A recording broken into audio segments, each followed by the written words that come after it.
രാജീവ് ചന്ദ്രശേഖർ മാധ്യമപ്രവർത്തകയോട് അപമര്യാദയായി പെരുമാറി എന്ന് പറഞ്ഞാൽ ഞാൻ വിശ്വസിക്കില്ല. കാരണം അദ്ദേഹത്തിൻ്റെ രീതിയിൽ അപമര്യാദയായി മാധ്യമപ്രവർത്തകയോട് പെരുമാറിയില്ല എന്നുള്ളത് തന്നെയാണ്. അതായത് നമ്മൾ നടന്ന സംഭവം കണ്ടില്ല എന്നല്ല, അത് നടന്നു, നമ്മൾ കണ്ടു, രാജീവ് ജിയുടെ അലർച്ചയും കേട്ടു.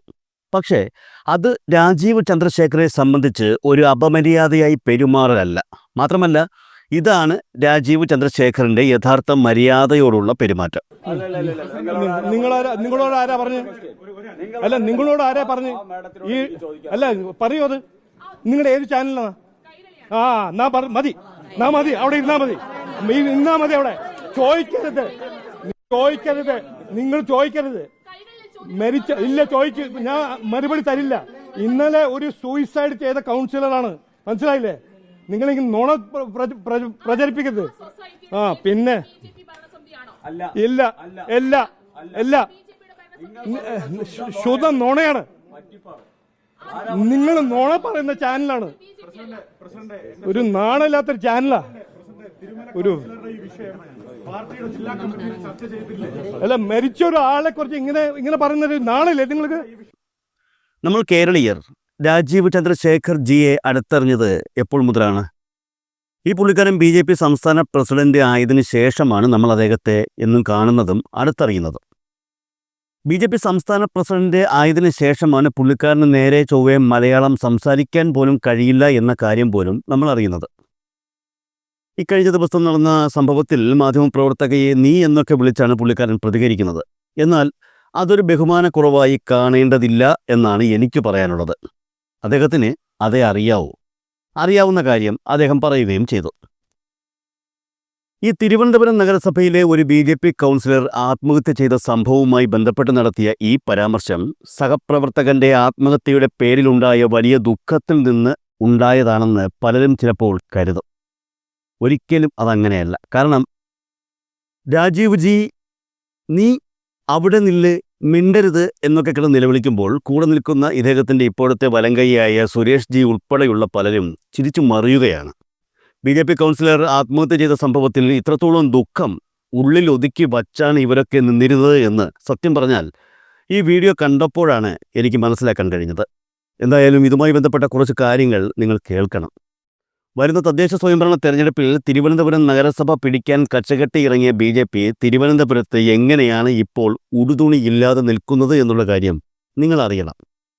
സ്വന്തം കൂട്ടത്തിലുള്ള ഒരു വ്യക്തിയെ ഒരു നോട്ടം കൊണ്ടുപോലും സഹായിക്കാതെ മരണത്തിലേക്ക് തള്ളിവിട്ട സമകാലിക സംഭവങ്ങൾ എങ്ങനെയാണ് വരുന്ന തെരഞ്ഞെടുപ്പുകളെ ബാധിക്കുക എന്നുള്ളതും നിങ്ങൾ അറിയണം. രാജീവ് ചന്ദ്രശേഖർ ആരോടാ ചൂടാകുന്നത്? ഹർഷ, ആരോടാണ് ഈ ചൂടാകുന്നത്? അവരുടെ പാർട്ടിയുടെ ഒരു പ്രധാനപ്പെട്ട നേതാവ് അവിടെ ഇങ്ങനെ ഒരു ദുരൂഹമായ സാഹചര്യത്തിൽ, ഒട്ടും നല്ലതല്ലാത്ത സാഹചര്യത്തിൽ മരിച്ചു, ആത്മഹത്യ ചെയ്തു. അദ്ദേഹത്തിന്റെ കത്തിൽ, ആത്മഹത്യാക്കുറിപ്പിൽ ഇങ്ങനെ നമ്മുടെ ആളുകൾ പണം വാങ്ങി തിരിച്ചു തന്നില്ല എന്ന പരാമർശമുണ്ട് എന്ന് മാധ്യമപ്രവർത്തകർ അറിയുകയാണ്. അത് ചോദിക്കുമ്പോൾ ഒരു മരണ വീടിന് മുന്നിൽ നിൽക്കുമ്പോൾ അദ്ദേഹത്തിന്റെ ഭൗതിക ശരീരത്തിന് ചൂട് മാറുന്നതിന് മുമ്പേ ആളുകളോട് തട്ടിക്കയറുകയാണോ വേണ്ടത്? ആളുകളോട് ഡിഗ്നിഫൈഡ് ആയിട്ട്, അത് അത്തരം ഘട്ടങ്ങളിൽ നിങ്ങൾ ചോദ്യം ചെയ്യപ്പെടും. അത്തരം ഘട്ടങ്ങളിൽ ചോദ്യം ചെയ്യപ്പെടാനുള്ളതാണ് രാഷ്ട്രീയ പാർട്ടി പ്രവർത്തകർ, രാഷ്ട്രീയ നേതാവ്. അത്തരം ഘട്ടങ്ങളിൽ ചോദ്യം ചെയ്യപ്പെടാനുള്ളതാണ് സംസ്ഥാന സമിതി അധ്യക്ഷൻ എന്നൊക്കെ പറയുന്നതെന്ന് മനസ്സിലാക്കിയിട്ട് മര്യാദക്ക് വേണം മാധ്യമപ്രവർത്തകരോട് സംസാരിക്കാൻ, ആരോടും സംസാരിക്കാൻ, ക്യാമറകൾക്ക് മുന്നിൽ സംസാരിക്കാൻ. അദ്ദേഹത്തിന് കേരളത്തിന്റെ പൊതുപ്രവർത്തന രംഗത്തിന്റെ ഇത്തരം കാര്യങ്ങളെക്കുറിച്ച് അറിവില്ലെങ്കിൽ അത് അദ്ദേഹത്തിന്റെ ഭാവപ്രവർത്തകർ പഠിപ്പിച്ചു കൊടുക്കുകയാണ് വേണ്ടത് എന്നുകൂടെ പറഞ്ഞ് നിർത്തുകയാണ്. ഞാൻ വിചാരിച്ചു ഇതിപ്പോൾ കൈരളിയിൽ നിന്നാണ്, എന്നാൽ പിന്നെ CPM ആസൂത്രണം ചെയ്ത് ചോദിച്ച വല്ല ചോദ്യങ്ങളും ചോദിച്ചിട്ടാണോ ആ റിപ്പോർട്ടർക്ക് നേരെ ചൂടാകുന്നതെന്ന് അറിയാൻ വേണ്ടി രണ്ടാമതും മൂന്നാമതും കണ്ടു നോക്കി. വളരെ കൃത്യമായ ചോദ്യങ്ങൾ മാത്രമേ എനിക്ക് അവിടെ കേൾക്കാൻ കഴിഞ്ഞുള്ളൂ. സ്വാഭാവികമായി ഇത്തരം ഒരു ദുരന്തം ഉണ്ടാകുന്ന സ്ഥലത്ത് എല്ലാ മാധ്യമപ്രവർത്തകരും ചോദിച്ചിരിക്കേണ്ട തരത്തിലുള്ള ചില ചോദ്യങ്ങൾ മാത്രമാണ് അവിടെ ഉയർന്നു വന്നത്. ആ ചോദ്യങ്ങളോട് അസഹിഷ്ണുതയോടെ പെരുമാറുക മാത്രമല്ല, മൊത്തത്തിൽ മാധ്യമങ്ങളോട് കയർക്കുക, നിങ്ങളൊന്നും മാധ്യമപ്രവർത്തകരല്ല എന്ന് പറയുക, കാണിച്ചു തരാമെന്ന് പറയുക. ഇദ്ദേഹം കാണിച്ചു തരുന്നത് എന്താണ് എന്ന് നമുക്കറിയാം. കാരണം ഇദ്ദേഹത്തിന്റെ ചരിത്രം നമുക്കറിയാം. ഇതറിയാതെ അല്ലല്ലോ, മാധ്യമപ്രവർത്തകർക്ക് ഇദ്ദേഹത്തിന്റെ ചരിത്രം നന്നായി അറിയാം.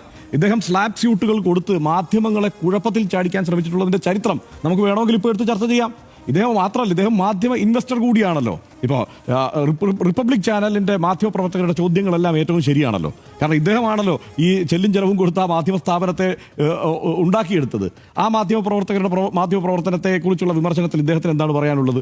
മാത്രമല്ല, ഇവിടെ കേരളത്തിലൊരു മാധ്യമ സ്ഥാപനത്തെ അദ്ദേഹം ഓൺ ചെയ്യുന്നുണ്ട്. അപ്പൊ അങ്ങനെ ഇരുന്നു കൊണ്ടാണ് അദ്ദേഹം ഈ തോന്നിയാസം കാണിക്കുന്നത്. ഇതൊന്നും കേരളത്തിൽ അത് വയർ പോലെയുള്ള പ്രതിപക്ഷ സ്വഭാവമുള്ള മാധ്യമ സ്ഥാപനത്തെ അടച്ചുപൂട്ടാൻ വേണ്ടിയിട്ടുള്ള പണിയെടുത്തിട്ടുള്ള വ്യക്തി കൂടിയാണ് അദ്ദേഹം. ഒരു ബിസിനസ്സുകാരാണ്, കോർപ്പറേറ്റ് മുതലാളി കൂടിയാണ്. ഇതൊന്നും കേരളത്തിന് എന്താ അറിയാത്ത കാര്യമാണോ? ഇദ്ദേഹം എന്താണ് ഈ എന്താണ് ഈ രാഷ്ട്രീയ പ്രവർത്തകൻ എന്നുള്ള നിലയിൽ മാത്രം അറിയപ്പെടേണ്ട ആളാണോ? അല്ല, അദ്ദേഹം ആയിരക്കണക്കിന് കോടിയുടെ ടേൺ ഓവറുള്ള സ്ഥാപനത്തിന്റെ ഉടമ കൂടിയാണ്. അത് ആ നിലയ്ക്ക് അത് മാത്രമാണ്. ഇതൊക്കെ ഈ എന്താണ് തെരഞ്ഞെടുപ്പ് കാലത്ത് ഇതൊന്നും വെളിപ്പെടുത്താതിരിക്കാൻ, അതായത് ഈ നിയമത്തിന്റെ ഗ്രേ ഏരിയയെ മുഴുവൻ പ്രയോജനപ്പെടുത്തിക്കൊണ്ട് കൂടിയാണ്.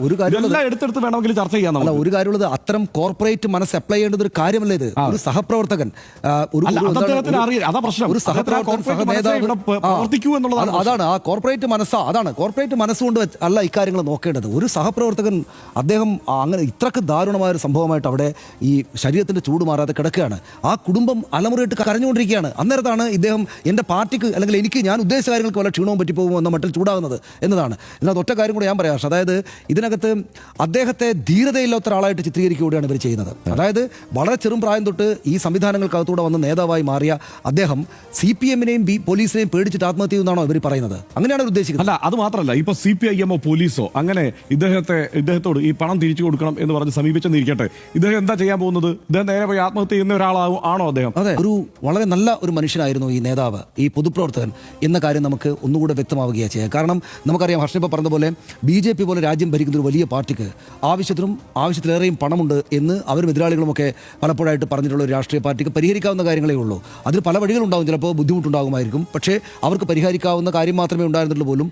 ആ ഭാരമൊന്നും മറ്റുള്ളവരിൽ ഏൽപ്പിക്കാതെ, ആത്മഹത്യക്കുറിപ്പിൽ ഒരാളെപ്പോലും കുറ്റപ്പെടുത്താതെ ആത്മഹത്യക്കുറിപ്പ് എഴുതി വെച്ച് എൻ്റെ ചെലവ് കാശ് ഞാൻ വെച്ചിട്ടുണ്ട് എന്ന് എനിക്കത് വായിച്ചപ്പോൾ അവസാന ഭാഗത്തേക്ക് വായിക്കുമ്പോൾ നമ്മൾ ആകെ ഇളകിപ്പോകും. ഹർഷ, അതായത് ചെലവ് കാശ് ഞാൻ ഇതോടൊപ്പം വെച്ചിട്ടുണ്ട്. ചെലവ് കാശ് എന്ന് വെച്ചാൽ എൻ്റെ സംസ്കാര ചടങ്ങുകളുടെ ചെലവ് കാശ് ഞാനിവിടെ വെച്ചിട്ടുണ്ടെന്നാണ് അദ്ദേഹം പറഞ്ഞ് പോകുന്നത്. ഒരാളെപ്പോലും കുറ്റപ്പെടുത്തിയിട്ടില്ല. അദ്ദേഹത്തിൻ്റെ പാർട്ടിയോട്, അദ്ദേഹത്തിൻ്റെ സഹപ്രവർത്തകരോട്, സഹനേതാക്കളോട് അങ്ങേയറ്റം ആവശ്യമില്ലാത്തത്രക്ക് വലിയ മാന്യമായിട്ട് പെരുമാറിയല്ലോ. അത്രക്ക് അവരുടെ അദ്ദേഹത്തിൻ്റെ കുടുംബത്തിന് ഈ ഘട്ടത്തിൽ അങ്ങേയറ്റം ഹൃദയവേദനയുള്ള ഈ ഘട്ടത്തിൽ, അങ്ങേയറ്റം സങ്കടകരമായ ഘട്ടത്തിൽ അവർക്ക് ഈ ഒരു പോയിന്റ് ആശ്വാസകരമായിരിക്കണം എന്ന് ഞാൻ വിചാരിക്കുന്നു. കാരണം അദ്ദേഹം അത്രമേൽ മാന്യമായിട്ടുള്ള ഒരാളായിരുന്നു, അത്രക്ക് നല്ലൊരു മനുഷ്യനായിരുന്നു എന്ന് നമ്മൾ നിശ്ചയമായിട്ടും RDX കാര്യം പറയണമെന്നാണ് ഞാൻ വിചാരിക്കുന്നത്. എനിക്കതാണ് മനസ്സിലായത്. പക്ഷേ അദ്ദേഹത്തിൻ്റെ പാർട്ടി അദ്ദേഹത്തോട് നേരാവണ്ണമാണോ പ്രതികരിക്കുന്നതെന്ന് അദ്ദേഹത്തിൻ്റെ പാർട്ടി തന്നെ പരിശോധിക്കട്ടെ. അദ്ദേഹത്തിൻ്റെ സഹപ്രവർത്തകരായുള്ള നേതാക്കൾ അദ്ദേഹത്തോട് നേരാവണ്ണമാണോ ഇപ്പോൾ മരണാനന്തരവും പ്രതികരിക്കുന്നതെന്ന് അദ്ദേഹത്തിൻ്റെ പാർട്ടിയുടെ നേതാക്കളും പ്രവർത്തകരും തന്നെ പരിശോധിക്കട്ടെ. ഹർഷ, അതായത് നമ്മുടെ ആളുകളെന്ന് അദ്ദേഹം എഴുതിയിരിക്കുന്നത്, ഹർഷ, നമ്മുടെ ആളുകളിൽ നിന്ന് മരിക്കുന്നതിന് തൊട്ട് മുമ്പ് ഒരു കത്തെഴുതി വെക്കുമ്പോൾ ഒരാൾ നമ്മുടെ ആളുകൾ എന്ന് പറയുമ്പോൾ ആരാണ്? അത് നമ്മുടെ ആളുകളാണ്. ഞാൻ എൻ്റെ ആളുകൾ എന്ന് ഞാൻ എൻ്റെ ഒരു ഏറ്റവും ഒടുവിലത്തെ കത്തിൽ അല്ലെങ്കിൽ വർത്തമാനത്തിൽ ഒരാൾ പറയുമ്പോൾ അത് ഹൃദയം കൊണ്ട് എഴുതുന്നതാണ്. നമ്മുടെ ആളുകൾ ആരാണ്? അദ്ദേഹം, ഞാൻ മനസ്സിലാക്കുന്നത്, ഞാൻ അവിടുത്തെ നമ്മുടെ റിപ്പോർട്ടർമാരോട് ചോദിച്ചു, അദ്ദേഹം വളരെ ചെറുപ്രായം തൊട്ട് ഈ സംഘപരിവാര ബന്ധുവായിട്ടുള്ള ഒരു രാഷ്ട്രീയ പ്രവർത്തകനാണ്. അദ്ദേഹം മറ്റേതും പാർട്ടിയിൽ നിന്ന് വന്ന ആളല്ല.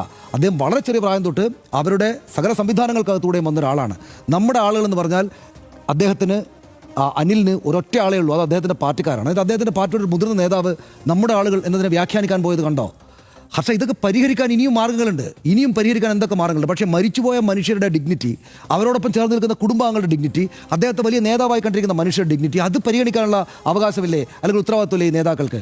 നമ്മുടെ ആളുകൾ എന്നതിനെ വ്യാഖ്യാനിക്കാൻ വേണ്ടി പോവുകയാണ്.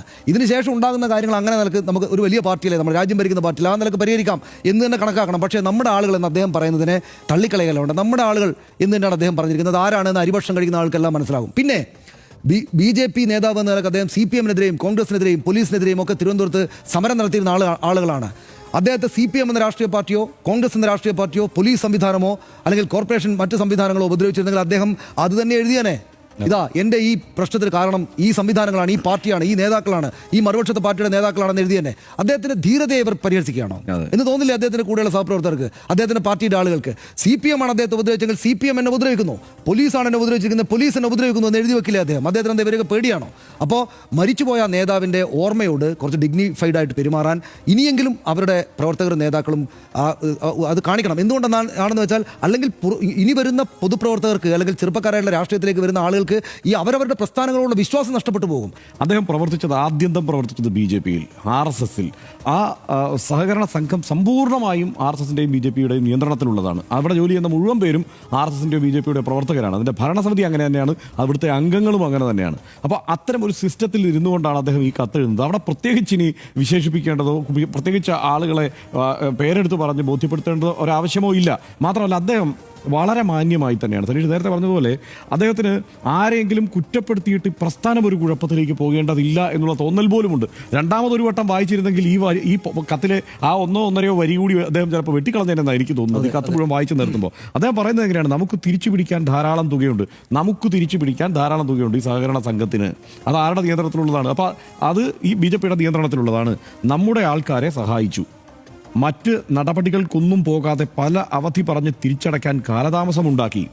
അതായത് മറ്റ് നടപടിക്കൊന്നും പോയില്ല, സഹകരണ സംഘം മറ്റു നടപടിക്കൊന്നും പോയില്ല. നടപടിക്ക് പോകേണ്ടത് സഹകരണ സംഘമാണല്ലോ.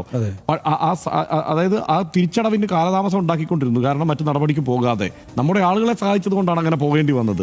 പക്ഷേ ഇപ്പോൾ എല്ലാ പഴിയും എനിക്കെതിരെ കുറ്റപ്പെടുത്തൽ വരുന്നു. ഇത്രയും കാര്യങ്ങൾ ആ കത്തിൽ പറയുന്നുണ്ട്. ആ കത്ത് മുന്നിൽ നിൽക്കെയാണ് ഇത് CPIM എന്തോ ആസൂത്രിതമായി നടപ്പാക്കിയ ഒരു പാതകമാണ് എന്ന മട്ടിൽ BJP ആരോപിക്കാൻ ശ്രമിക്കുന്നത്, പോലീസിനെതിരെ ആരോപണം കൊണ്ടുവരുന്നത്. അതൊന്നും നിൽക്കുന്നതല്ല എന്ന് മാത്രമല്ല, എനിക്ക് തോന്നുന്നത് BJP അവിടെ ഒരു വിജയപ്രതീക്ഷയിൽ ഈ തിരുവനന്തപുരം കോർപ്പറേഷനിൽ മുന്നോട്ട് പ്രവർത്തനമൊക്കെയായി പൊയ്ക്കൊണ്ടിരിക്കുന്ന സമയത്ത് കിട്ടിയ വലിയ തിരിച്ചടിയാണിത്. അങ്ങനെ വിജയിക്കണമെന്നൊക്കെ ആഗ്രഹമുണ്ടെങ്കിൽ ഈ രാജീവ് ചന്ദ്രശേഖർ ചെയ്യേണ്ടിയിരുന്നത് എന്താണ്? ഈ പ്രശ്നം പരിഹരിക്കുക എന്നതാണ് ചെയ്യേണ്ടിയിരുന്നത്. അവിടുത്തെ നേതാക്കന്മാർക്ക് ആർക്കും അറിയാത്ത ഒരു പ്രശ്നമാണ് എന്ന് അരിയാഹാരം കഴിക്കുന്ന ആരെങ്കിലും വിശ്വസിക്കുമോ? അവിടുത്തെ നേതാക്കൾക്ക് അറിയാവുന്ന കാര്യമാണ്. ആ പ്രശ്നം പരിഹരിക്കുകയാണ് വേണ്ടത്. അതിന് പകരം എന്താ ചെയ്തത്? ഇദ്ദേഹത്തിന്റെ മരണം ഉണ്ടായതിന് തൊട്ടു പിന്നാലെ അതിന്റെ ആരോപണം മുഴുവൻ CPIMന്റെയും പോലീസിന്റെയും തലയ്ക്ക് കെട്ടിവെക്കാൻ ശ്രമിക്കുക. എന്നിട്ട് ഈ ഇന്നിപ്പോ ഏതായാലും ഒരു കാര്യത്തിൽ ആശ്വാസമുണ്ട്. ഈ രാജീവ് ചന്ദ്രശേഖർ പക്ഷം, വി മുരളീധരൻ പക്ഷം എന്നൊന്നും പറയേണ്ട, എല്ലാ പക്ഷവും ഒരുമിച്ച് ഈ കാര്യത്തെ ന്യായീകരിക്കാൻ ഇറങ്ങി തിരിച്ചിട്ടുണ്ട് എന്നുള്ളതാണ് കൗതുകകരമായ കാര്യം, സങ്കടകരമായ കാര്യം. ഇന്നിപ്പോ വി മുരളീധരൻ പറയുകയാണ് നമ്മുടെ ആളുകൾ എന്ന് പറഞ്ഞാൽ ആരാണ്? നമ്മുടെ ആളുകൾ എന്ന് പറഞ്ഞു കഴിഞ്ഞാൽ സഹകരണ സംഘത്തിലുള്ള ആളുകളെ കുറിച്ചാണ് പറയുന്നത്. അങ്ങനെയല്ലല്ലോ. അദ്ദേഹത്തിന് അഡ്രസ് ചെയ്യാനുള്ളത് ആരെയാണ്? അല്ലെങ്കിൽ അദ്ദേഹം ഈ കാര്യങ്ങൾ വിശദീകരിക്കേണ്ടത് ആരോടാണ്?